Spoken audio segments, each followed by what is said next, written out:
Os clubes de motoqueiros fora da lei que estão nas estradas hoje são sobreviventes de um processo evolutivo brutal, existindo apenas porque não estavam entre os muitos que foram destruídos ou absorvidos ao longo do caminho.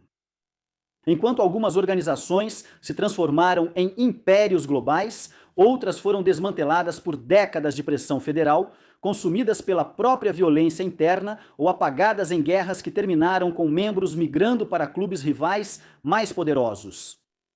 Esta é a história dos clubes que se apagaram. É a história de organizações como aquela que definiu a cultura durante um motim na Califórnia em 1947, apenas para eventualmente ser ofuscada pelas lendas que ajudaram a criar. Inclui aqueles cujo capítulo final foi escrito no silêncio de uma fazenda nos arredores de Shedon, Ontário, onde 8 corpos foram deixados em 4 carros como um testemunho do preço da traição interna. Alguns desses clubes extintos são a própria razão pela qual o cenário moderno existe, servindo de base para as operações criminosas que agora se estendem por vários continentes. Embora sua violência esteja documentada e suas histórias registradas, as organizações que acabaram engolindo esses grupos continuam sendo muito mais perigosas do que aquelas que substituíram. A guerra terminou em 1945, mas para milhares de veteranos que voltavam para a Califórnia, a paz parecia um país estrangeiro. Eles retornaram a um mundo que seguira em frente, silencioso e organizado demais para homens acostumados ao combate e ao perigo. Receberam de volta vidas civis que já não reconheciam. Alguns desses homens buscaram extravasar sua energia inquieta. Encontraram isso em 2 rodas. Otto Friedley era um desses homens. Na comunidade de Bloomington, em San Bernardino, Otto Friedley reuniu veteranos que resistiam a uma sociedade que não os absorvia totalmente. Eles se autodenominavam os Pissed Off Bastards of Bloomington, os POBOB. O nome refletia sua missão, não se importavam com aparências nem buscavam se encaixar. Por 2 anos eles andaram de moto, brigaram e beberam, criando sem querer o esboço de uma subcultura que ainda nem tinha nome. Isso mudou em julho de 1947, quando 4.000 motociclistas invadiram a pequena cidade de Hollister para um encontro autorizado. Os POBOB estavam entre eles. Durante 3 dias de caos, motos foram pilotadas através de vitrines de lojas, bares foram tomados e a polícia local, sobrecarregada, lutava para manter a ordem. A revista Life publicou uma foto encenada de um motociclista bêbado, cercado por garrafas de cerveja, mostrando ao público o primeiro contato com o motociclista fora da lei. Depois disso, a Associação Americana de Motociclistas afirmou numa frase que ficou famosa que 99% dos motociclistas eram cidadãos que obedeciam à lei. O POBOB e seus colegas não se esquivaram dessa insinuação. Eles a abraçaram. Eles pegaram o rótulo de 1% e transformaram isso em uma identidade, um patch que ainda hoje serve como símbolo de desafio no mundo todo. Em 1948, o impulso do POBOB levou Friedley a construir algo ainda maior. No dia 17 de março, ele e um grupo central de membros se mudaram para Fontana e fundaram os Hells Angels. À medida que os membros fundadores migraram para essa nova organização, o capítulo original de Bloomington praticamente evaporou, acabando por se reorganizar em um pequeno grupo regional que compartilha o nome. Mas sem a escala da visão original de Friedley. O POBOB não desmoronou sob pressão federal nem perdeu uma disputa de território. Eles simplesmente evoluíram. Seus membros fundadores construíram uma marca que acabaria se espalhando por 59 países e depois deixaram o capítulo original para trás. Cada patch dos Hells Angels nas estradas hoje remonta àqueles veteranos inquietos de 1945 que precisavam de um lugar para colocar sua raiva e acabaram criando um império. Scottsdale, Arizona, 1964. 12 homens formaram um clube com um par de dados nas costas, mostrando o número 6 para fora. Embora o nome fosse igual ao de um grande sucesso de Hollywood, que viria depois, o clube existia anos antes do filme. Eles não só estavam sempre presentes no deserto do Arizona. Por mais de 3 décadas, a gangue dos Dirty Dozen era o próprio Arizona. Eles não competiam só pelo estado. Eles eram a única organização que importava e passaram 33 anos garantindo que continuasse assim. No auge, a gangue operava 6 capítulos: Phoenix, Mesa, Tucson, Cave Creek, Flagstaff e uma ala nômade, totalizando cerca de 120 membros. A hierarquia deles visava o conflito, liderada por um presidente estadual e um senhor da guerra. O título era literal. Na década de 1980, o clube havia passado de um grupo de motociclistas para uma sofisticada organização criminosa, buscando o controle total do mercado de metanfetamina do Sudoeste. Essa ambição provocou uma guerra brutal em Tucson contra os mongols devido aos esquemas de prostituição. Para assegurar suas rotas de abastecimento, os 12 se aliaram aos Hells Angels, parceria que fornecia as drogas que distribuíam e, por fim, a sombra que os consumiria. A violência daquela época era repentina e impiedosa. Em 1983, um civil chamado John Turner foi morto a tiros em um estacionamento de Phoenix, simplesmente por ter convidado a namorada de um motoqueiro para dançar e depois tentar revidar após ser expulso. Liderando essa era de intimidação estava Robert Chico Mora, talvez o motoqueiro mais temido do sudoeste americano. Mora ficou famoso por cumprir pena na prisão estadual de Florence pelo assassinato de 2 motoqueiros rivais do Novo México que tentaram se estabelecer na cidade mineradora de Globe. Sua filosofia era simples: invadiu o território dos 12 e você não saía de lá. Em meados dos anos 80, o clube enfrentava mais do que rivais. Estava em guerra com o governo. Uma operação federal encoberta em 1985 revelou que os 12 estavam conduzindo operações sofisticadas de contra-inteligência contra as autoridades. Apesar de dezenas de prisões e da apreensão de enormes arsenais, o clube resistiu até que uma acusação estadual com 145 itens em 1993 debilitou sua infraestrutura. Eles estavam fracos, mas continuavam de pé. O fim dos Dirty Dozen não veio de um distintivo ou de uma bala. Veio de uma conversa. Enquanto cumpria pena em uma penitenciária federal em Phoenix, o líder dos Hells Angels, Sonny Barger, viu no grupo um império já pronto. Quando foi libertado, ele ofereceu uma incorporação. Com o apoio de Chico Mora, o clube viajou até a sede dos Hells Angels, em Oakland, em 1997, para oficializar a fusão. As condições eram inegociáveis. Ou você trocava seu emblema de dados pela caveira, ou se aposentava dessa vida para sempre. Não havia meio termo. Os Hells Angels herdaram um estado geograficamente vital, com redes de drogas já estabelecidas e 100 rivais restantes, um território que os 12 passaram 30 anos sangrando para limpar. Hoje os Double Sixes estão aposentados.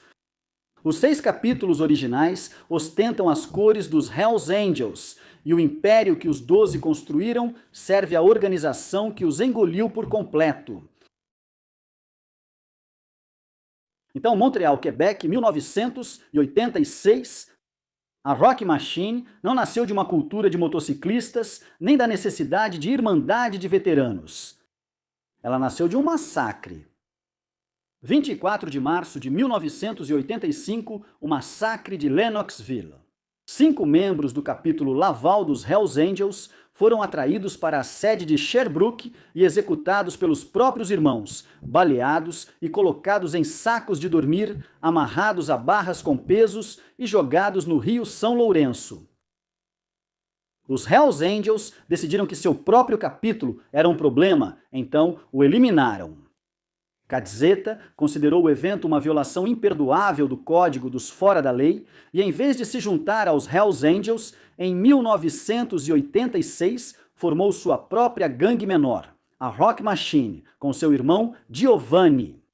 Ele e Maurice Boucher eram amigos próximos, co-líderes do SS Motorcycle Club, supremacista branco no distrito de Pointe-Tremblant, em Montreal. Quando os Hells Angels ofereceram um patch para os dois, Boucher aceitou.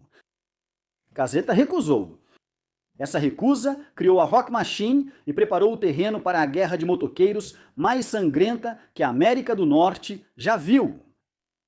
Por 8 anos, os dois ex-amigos comandaram lados opostos de uma guerra que consumiu Quebec. O conflito envolveu mais de 80 atentados à bomba, cerca de 130 casos de incêndio criminoso e 20 desaparecimentos. Mais de 160 pessoas foram mortas e mais de 200 ficaram feridas, incluindo muitos inocentes que estavam apenas de passagem. A Rock Machine não estava apenas em desvantagem de armas, mas também em número de homens. Os Hells Angels tinham recursos, clubes fantoches e o apoio da máfia de Montreal através de Vito Rizzuto. A Rock Machine tinha o apoio do Pelletier Clan, do Dark Circle e de quaisquer traficantes independentes dispostos a resistir à tentativa de monopólio dos Angels. Um Jeep equipado com uma bomba controlada por controle remoto explodiu naquele agosto, matando um associado da Rock Machine e um menino de 11 anos, Daniel Desrochers, que brincava no pátio de uma escola próxima. A bomba não tinha como alvo o menino. Ele brincava perto do veículo-alvo. A distinção não significou nada para a família dele. Então 1994 chegou e tudo mudou. Salvatore Caseta foi preso em uma fazenda de pitbulls localizada em Fort Erie, Ontário. Ele foi acusado de tentar importar mais de 11 toneladas de cocaína, avaliadas em cerca de 275 milhões de dólares. Com Caseta sob custódia federal, Balker reconheceu a oportunidade e a aproveitou. Os Hells Angels começaram a avançar com mais força no território da Rock Machine imediatamente após a prisão. O homem, cujos relacionamentos pessoais e conexões com a máfia mantinham a paz, havia partido. A guerra escalou para um nível que as autoridades nunca tinham visto no Canadá. Fabricantes de bombas, tiroteios a partir de carros em movimento, assassinatos de guardas prisionais ordenados por Boucher para desestabilizar o próprio sistema de justiça. A Rock Machine criou clubes fantoches e enviou equipes de assassinos. Nenhum dos lados demonstrou interesse em limitar as baixas civis. Em 1999, a Rock Machine havia sobrevivido, mas não tinha vencido. A versão original da Rock Machine mudou suas cores de preto e prata para vermelho e dourado em maio de 1999. Eles haviam começado o processo de se alinhar com os bandidos, a única organização na América do Norte poderosa o suficiente para lhes dar uma chance contra os Hells Angels. A Rock Machine foi incorporada ao Bandidos Motorcycle Club em 6 de janeiro de 2001 em uma cerimônia de transferência de filiação no sede do capítulo de Kingston da Rock Machine, supervisionada pelo oficial nacional dos bandidos, Edward Winterhalder. A fusão não os salvou. Capítulos canadenses dos bandidos, vindos da Rock Machine, colapsaram totalmente 5 anos depois. O massacre de Shedon, 8 de abril de 2006, 8 bandidos canadenses foram mortos a tiros em estilo de execução em um campo de um fazendeiro nos arredores de Shedon, Ontário. Os assassinos eram outros bandidos. Houston retirou todo o apoio da operação canadense. Os capítulos se dissolveram. Os homens que sobreviveram a 8 anos de guerra com os Hells Angels, que viram bombas explodirem nas ruas de Montreal e enterraram seus próprios membros, acabaram mortos em 4 carros em um milharal. A Rock Machine original, o clube que Salvatore Caseta construiu a partir de sua recusa em entrar para a organização que assassinava seus próprios membros, não existe mais de forma significativa. Caseta foi libertado da prisão em 2004. Ele entrou para o capítulo de Montreal dos Hells Angels em 2005. O homem que fundou a Rock Machine, justamente porque se recusou a entrar para os Hells Angels, o homem cuja recusa desencadeou 8 anos de guerra e 160 mortes, entrou para os Hells Angels no ano seguinte à sua libertação. Maurice Monboucher tinha um problema. A guerra dos motoqueiros de Quebec contra a Rock Machine estava escalando e os Hells Angels precisavam de gente. Eles precisavam de homens dispostos a lidar com violência nas ruas, cobrança de dívidas e assassinatos de alto risco. Homens que pudessem manter os membros de pleno direito um passo afastados do sangue. A solução foi o Rockers Motor Club. Diferente de outros clubes fantoches, os Rockers não surgiram para irmandade ou liberdade na estrada. Eles eram um braço de execução, puro e simples. Enquanto outros grupos cuidavam de territórios ou negócios de fachada, os Rockers tinham apenas uma função: violência. Para os homens que Boucher recrutava, o clube era um teste brutal. Cada tarefa era um teste de coragem, sigilo e obediência. A recompensa era um pet dos Hells Angels. A alternativa era enfrentar as consequências de falhar com homens que não toleravam erros. O legado do clube está escrito no testemunho de seus matadores de aluguel mais notórios, como Aimé Simard.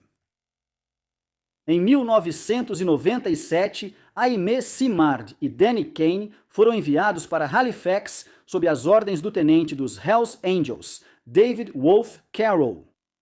O alvo deles era Robert McFarlane, um empresário que tinha uma dívida com os Hells Angels. Aimé Simard o matou a tiros, um sucesso que lhe garantiu uma vaga na equipe de elite de assassinos dos Rockers, um grupo que eles assustadoramente chamavam de seu time de futebol. Mas a violência não parou nos motociclistas rivais ou nos devedores. Sob a direção de Boucher, os Rockers iniciaram uma campanha para desestabilizar o próprio sistema de justiça. No verão e outono de 1997, membros emboscaram e assassinaram os guardas prisionais Diane Levine e Pierre Rondeau. Esses não foram atos aleatórios de agressão. Eles eram uma mensagem estratégica de que ninguém, nem um guarda, um juiz ou um promotor, estava fora do alcance deles. No fim dos anos 90, os Rockers lideravam uma hierarquia de clubes fantoches espalhados por Quebec, dos mais turbulentos em Sorel aos mais perversos em Drummondville. Eles eram os mais confiáveis, os mais violentos e os mais diretamente ligados a Boucher. Essa hierarquia desmoronou na manhã de 28 de março de 2001. Em uma grande operação policial conhecida como Operation Springtime, 2.000 agentes agiram simultaneamente em todo o Quebec. A operação foi total. Eles prenderam 142 pessoas, incluindo a maioria do capítulo nômade dos Hells Angels e quase todos os membros dos Rockers. Em uma manhã, o braço executor que sustentou 10 anos de guerra foi cortado. O Rockers Motor Club existiu por apenas 9 anos. Nesse período, eles cometeram a maioria dos assassinatos na guerra de motoqueiros mais sangrenta da história da América do Norte. A maioria dos membros nunca chegou ao status de membro efetivo pelo qual mataram. Em vez disso, trocaram o couro pelo uniforme azul da prisão. Maurice Boucher, o arquiteto dos Rockers, morreu de câncer de garganta em uma unidade de cuidados paliativos em 2022, enquanto cumpria prisão perpétua, sem direito à liberdade condicional. A equipe de execução que ele montou para se proteger do trabalho mais sujo tinha sido afastada para sempre. 2 décadas antes, deixando para trás um histórico de terror em toda a província. E um clube que acabou assim que as algemas se fecharam. Toronto, Ontário, 1956. O Satan's Choice foi a força dominante incontestável em Ontário por 4 décadas. A reputação deles não foi construída apenas na ameaça de violência, mas em um histórico documentado de tráfico de drogas, extorsão e uma independência feroz, quase fanática.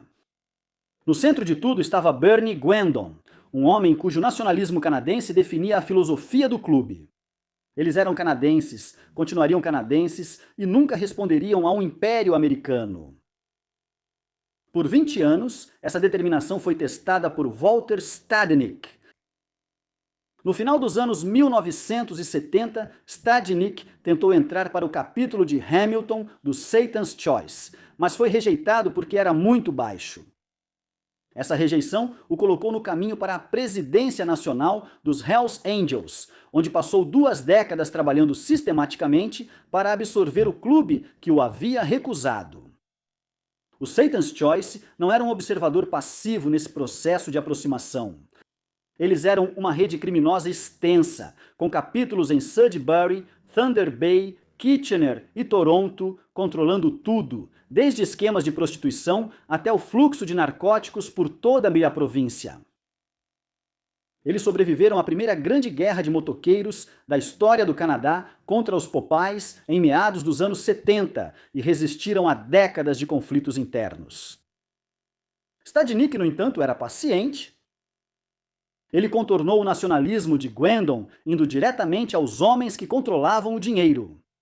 Em 1993, ele realizou uma reunião clandestina de 90 minutos em um hotel de Thunder Bay com André Wattiel, o líder do rico capítulo de Kitchener. Stadnik sabia que se conseguisse convencer a liderança de Kitchener, o restante da organização acabaria seguindo o exemplo. Foram necessários 7 anos de pressão silenciosa, mas em 29 de dezembro de 2000, a resistência finalmente cedeu. Naquela noite, ônibus fretados chegaram à sede do clube em Sorel, Quebec, trazendo dezenas de motociclistas de Ontário. Lá dentro, 2 máquinas de costura foram montadas e costureiras começaram uma maratona de transformação. Às 19h30, um motociclista de Kitchener saiu com um novo emblema no colete. O primeiro dos 179 homens a se tornar instantaneamente um Hells Angel. Em uma única noite, todo o território do Satan's Choice, de Oshawa até Thunder Bay, se tornou território dos Hells Angels. A independência que Jindon havia defendido por 30 anos foi dissolvida enquanto as agulhas ainda estavam se movendo. Aqueles que se recusaram a fazer a transição foram forçados à aposentadoria imediata, proibidos de usar as cores do Satan's Choice novamente. O próprio Jindon estava notavelmente ausente, assistindo de fora, enquanto o clube que ele construiu a partir de um único capítulo em Toronto era costurado em uma franquia global.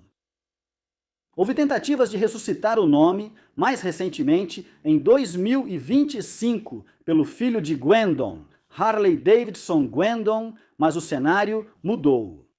O Satan's Choice original passou 40 anos provando que podia se sustentar sozinho. A resposta deles se manteve firme até que uma frota de ônibus e 2 costureiras mudaram o mapa de Ontário para sempre. Asbury Park, Nova Jersey, 1965. Salvatore De Iulio fundou um clube com um nome que quase não cabia nas cores. Originalmente chamado de New Breed, o nome era longo demais para os coletes. Eles encurtaram. O patch que eles escolheram apresentava uma bandeira de Betsy Ross com 13 estrelas em círculo e 13 listras vermelhas e brancas. Era um símbolo do patriotismo americano costurado nas costas dos integrantes de uma organização que o Departamento de Justiça acabaria classificando como uma grande organização criminosa. No seu auge, nos anos 1970, a Breed era o mais formidável clube de motociclistas fora da lei. Clube de motociclistas em Nova Jersey, com entre 3.000 e 4.000 membros em capítulos em Nova York, Ohio, Pensilvânia e Virgínia Ocidental. Eles não apenas coexistiam com os Pagans e os Hells Angels, eles travaram uma guerra constante em vários estados contra eles pelo controle de território e dos lucrativos mercados de metanfetamina. A violência era institucional e imediata. Em 1968, apenas 3 anos após a fundação do clube, o presidente do capítulo de sul de Nova Jersey, Fred Sheikh Nicholas, foi arrastado de sua casa e assassinado. A resposta do clube não foi chamar a polícia, mas sim reforçar o controle sobre seu território. Isso chegou ao ponto de ebulição em 1973, quando membros dos Breed perseguiram Michael Trunk, um membro dos Pagans e ex-membro dos Breed, por mais de 1,5 km pelo condado de Montgomery.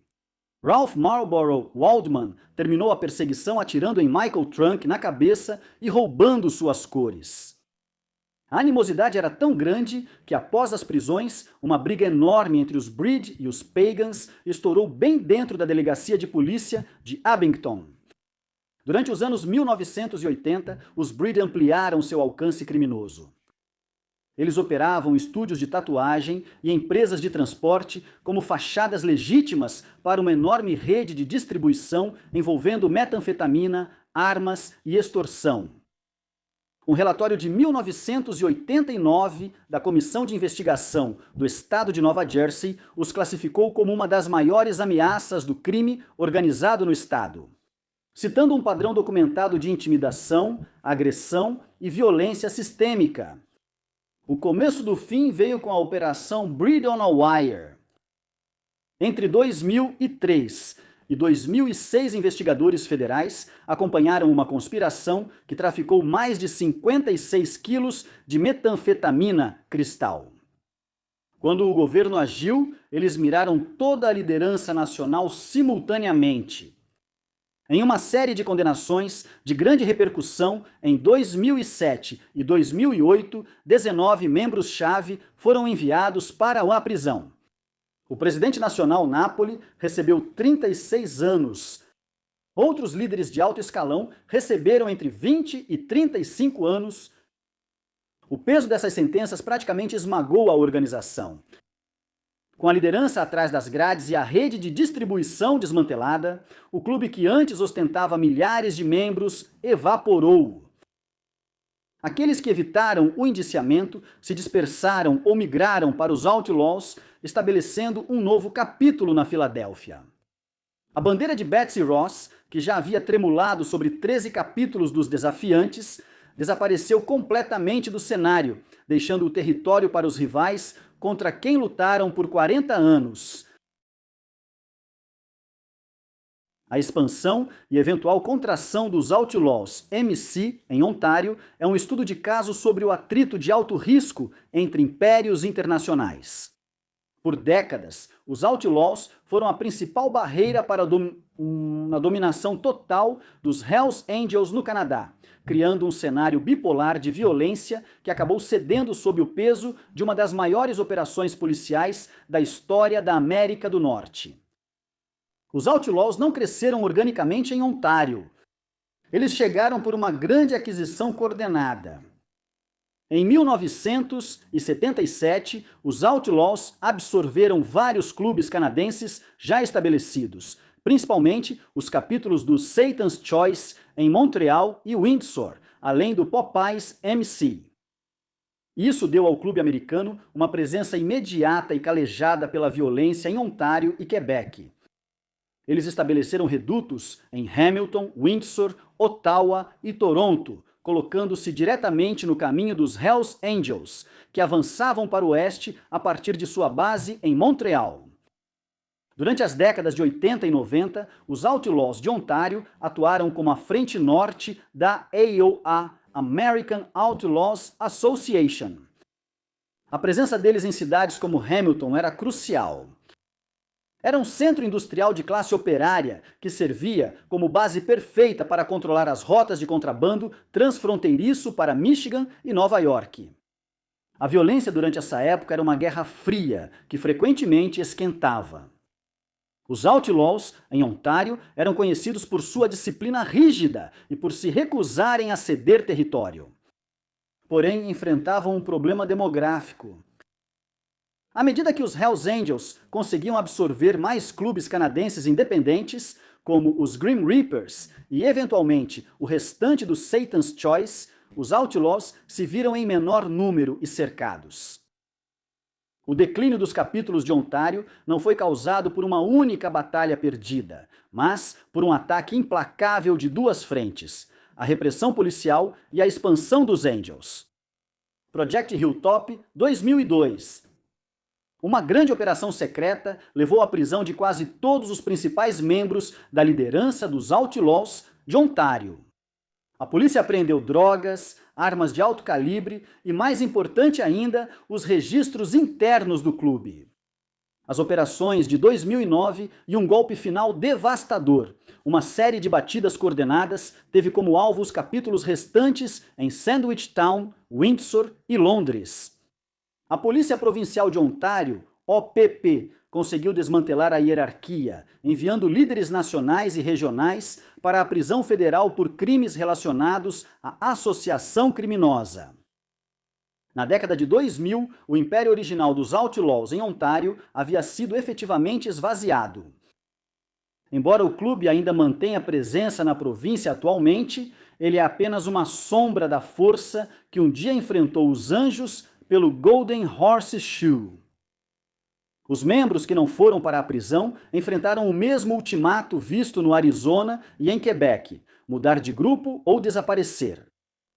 Muitos escolheram a primeira opção e várias antigas sedes de clubes fora da lei em Ontário agora exibem a caveira de seus maiores rivais. O território que eles antes controlavam com punho de ferro, as rodovias entre Windsor e Ottawa, agora é a principal artéria da organização que eles passaram 30 anos tentando manter fora do país. O Comanchero Motorcycle Club foi fundado com uma estrutura rígida e paramilitar que o diferenciava dos grupos de contracultura mais flexíveis da época. Ross, um escocês e ex-soldado, se autodenominava o comandante supremo, exigindo disciplina absoluta e treinos de resistência em maratona de seus membros.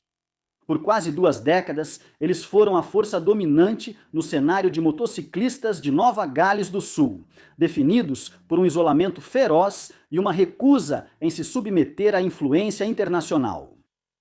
A trajetória do clube foi alterada para sempre no Dia dos Pais de 1984. Uma amarga cisão interna fez com que uma parte significativa do clube se separasse para formar o primeiro capítulo australiano dos Banditos. A tensão entre os dois grupos culminou no massacre de Milpera, um tiroteio caótico no estacionamento de uma taverna que deixou 7 pessoas mortas, incluindo um espectador de 14 anos. A carnificina chocou o país e levou à introdução de algumas das leis contra gangues de motociclistas mais rigorosas do mundo, mudando fundamentalmente a forma como os clubes fora da lei operavam na Austrália. Após Milpera, a liderança dos Comancheiros ser dizimada por sentenças de prisão, mas o clube não desapareceu. Em vez disso, eles evoluíram para uma organização criminosa mais moderna e voltada para o lucro. No início dos anos 2000, eles já tinham deixado muito para trás suas raízes paramilitares, tornando-se peças centrais na importação de entorpecentes e em atividades de crime organizado de alto nível. Eles expandiram agressivamente, estabelecendo presença em todos os estados australianos e, eventualmente, chegando ao Sudeste Asiático e à Europa. No entanto, essa expansão os colocou em conflito direto com os Hells Angels e com o ressurgente Rebels MC. A briga no aeroporto de Sydney, em 2009, onde um associado dos Hells Angels foi espancado até a morte na frente de centenas de viajantes, marcou outro ponto de virada. Isso sinalizou que os Comancheiros não eram mais apenas um clube de motociclistas nacional. Tornaram-se alvo internacional de organizações criminosas rivais e forças policiais globais. O capítulo moderno da história dos Comancheiros é de desgaste contínuo. Por meio de uma série de grandes operações multinacionais, incluindo a Operação Ironside, a liderança de alto escalão do clube foi sistematicamente alvo das autoridades. Muitos dos seus membros de mais alto escalão agora operam do exílio na Turquia ou em Dubai, dirigindo as operações por meio de comunicações criptografadas, enquanto os capítulos australianos enfrentam pressão constante de forças-tarefa policiais especializadas. Os Comancheiros não foram completamente engolidos como os Dirty Dozen ou os Satan's Choice, mas a organização original que Jock Ross construiu em 1966 já não existe mais. Ela foi substituída por uma rede global fragmentada, onde os coletes de couro e as motocicletas muitas vezes são secundários em relação à infraestrutura digital e financeira do crime organizado internacional. O Supremo Comandante já se aposentou há muito tempo, mas o ciclo de violência que ele ajudou a iniciar em Milpera continua definindo a existência do clube em vários continentes. Tijuana, México. Em 1959, o Clube Solo Angelus nasceu na cultura empoeirada da fronteira da Baja Califórnia, fundado por um grupo de motociclistas que buscavam uma identidade independente das grandes organizações americanas que dominavam ao norte. Por décadas, eles foram os guardiões da cena de Tijuana, um clube que conseguiu equilibrar uma reputação de fora da lei com um respeito local peculiar. Eles ficaram famosos por suas motociatas beneficentes anuais para arrecadar brinquedos, um evento que reunia milhares de motociclistas de ambos os lados da fronteira entrando no México, proporcionando ao clube uma camada de proteção comunitária que poucos outros grupos 1% desfrutavam. Sua localização geográfica era seu maior trunfo e sua maior maldição. Operando em um importante corredor de contrabando, o Solo Angelus ocupava o território de alto tráfego entre os cartéis mexicanos e o cenário de motociclistas do sul da Califórnia. Nas décadas de 1980 e 1990, o clube se viu navegando por um cenário letal, onde as linhas entre a cultura das motocicletas e o tráfico internacional de drogas ficavam cada vez mais tênues. Eles não estavam apenas andando de moto. Eles ocupavam alguns dos territórios criminosos mais valiosos do continente. A pressão vinda do norte era constante. Os anjos do inferno há muito tempo viam a fronteira como uma necessidade estratégica, e os Solo Angelus eram o principal obstáculo para uma dominação total da região. Essa tensão não era só sobre os emblemas, era sobre o controle da logística do mercado negro que passava pelo cruzamento Tijuana-San Diego. Enquanto os Solo Angelus lutavam para manter sua autonomia, a simples escala das organizações internacionais começou a minar sua base. A violência que definiu seus anos posteriores era muitas vezes subterrânea, mas devastadora. Uma série de assassinatos direcionados e lutas internas pelo poder, agravados por repressões de alta intensidade das autoridades federais mexicanas, começou a esvaziar a liderança tradicional do clube. Em 2010, o presidente do clube foi assassinado em uma emboscada pública em Tijuana. Um golpe que muitos observadores viram como o sinal final de que a velha guarda da fronteira estava sendo substituída por organizações criminosas mais implacáveis, com estilo corporativo. Hoje, os Solo Angelus existem em um estado de sobrevivência fragmentada. Eles não são mais a força monolítica que antes ditava as regras da fronteira. Grande parte de sua influência original foi drenada pelos maiores clubes do Big Four que se mudaram para o território que antes era exclusivamente deles. Os passeios beneficentes com arrecadação de brinquedos continuam, mas a organização por trás delas é uma sombra do poder soberano que Otto Friedley e os primeiros fora da lei respeitavam como iguais. Como tantos outros, eles foram pegos nas engrenagens de uma expansão global que não tinha espaço para a independência regional. A entrada dos bandidos no Canadá não foi uma migração lenta. Foi uma aquisição hostil.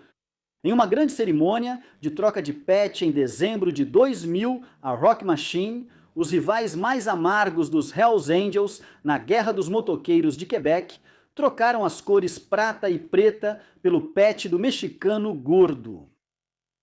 Da noite para o dia, os bandidos se tornaram o segundo maior clube de motociclistas do Canadá, herdando uma década de rivalidades sangrentas e um mapa territorial que os Hells Angels já estavam determinados a redesenhar. A expansão canadense foi problemática desde o início. A liderança no Texas via os novos capítulos canadenses como uma fonte de renda lucrativa, mas ficava cada vez mais frustrada com a falta de disciplina deles e o fracasso em dominar o mercado de Ontário. O atrito interno começou a corroer a organização de cima para baixo. A equipe No Surrender, em Ontário, liderada por Giovanni John Muchaderi, se viu presa entre as exigências irreais da liderança americana e a pressão implacável dos Hells Angels nas ruas. A tensão chegou ao ponto de ruptura em 8 de abril de 2006. No que continua sendo o maior assassinato em massa da história de Ontário, 8 membros e associados dos bandidos foram levados para um celeiro em uma fazenda perto de Sheden. Eles não foram mortos por rivais nem pela polícia. Foram executados pelos próprios irmãos. O massacre de Sheden foi uma limpeza interna ordenada por membros da liderança do clube que acreditavam que o capítulo de Ontário havia se tornado um problema. Os corpos foram encontrados amontoados em 4 veículos abandonados em um campo de um fazendeiro, uma conclusão sombria para a tentativa do clube de estabelecer sua soberania no Canadá. O massacre efetivamente desarticulou a presença do clube no país. A polícia entrou em ação para prender os responsáveis, que eram membros do próprio grupo, e os integrantes restantes dos bandidos em todo o Canadá ficaram sem liderança e marcados. Os anjos do inferno avançaram rapidamente para preencher o vazio com precisão. Quando os processos judiciais de Sheden chegaram ao fim, o emblema dos bandidos praticamente havia desaparecido das rodovias canadenses. A história dos bandidos no Canadá é um conto de advertência sobre o mundo dos 1%. Eles não foram derrotados por um inimigo superior ou uma operação federal encoberta. Eles foram consumidos pela própria irmandade que juraram proteger. O território que eles antes disputavam agora está firmemente sob o controle dos anjos do inferno, deixando a fazenda Sheden como o último e silencioso monumento a um clube que tentou desafiar um império e acabou se autodestruindo. A história desses 10 clubes é um registro escrito em sangue e tinta, documentando um processo evolutivo brutal. Dos veteranos de Bloomington ao esquadrão de execução dos Rockers, cada organização serviu como um degrau para os impérios que existem hoje. Nem todos caíram para o mesmo inimigo. Alguns, como Satan's Choice e Dirty Dozen, foram vítimas do próprio sucesso, construindo territórios tão lucrativos que se tornaram alvos irresistíveis para a aquisição.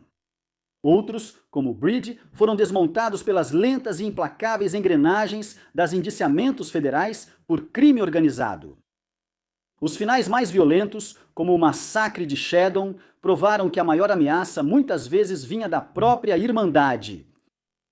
As organizações do Big Four, que dominam o mundo hoje, cresceram absorvendo o DNA e os territórios conquistados com dificuldade desses grupos que caíram. Os dados de duplo 6, a bandeira de Betsy Ross e o nome original Paul Bob foram aposentados, substituídos pelos emblemas padronizados das franquias globais. Embora esses 10 clubes tenham se extinguido, as redes que eles estabeleceram continuam sendo a base de um mundo fora da lei moderno, que é maior, mais corporativo e mais perigoso do que nunca.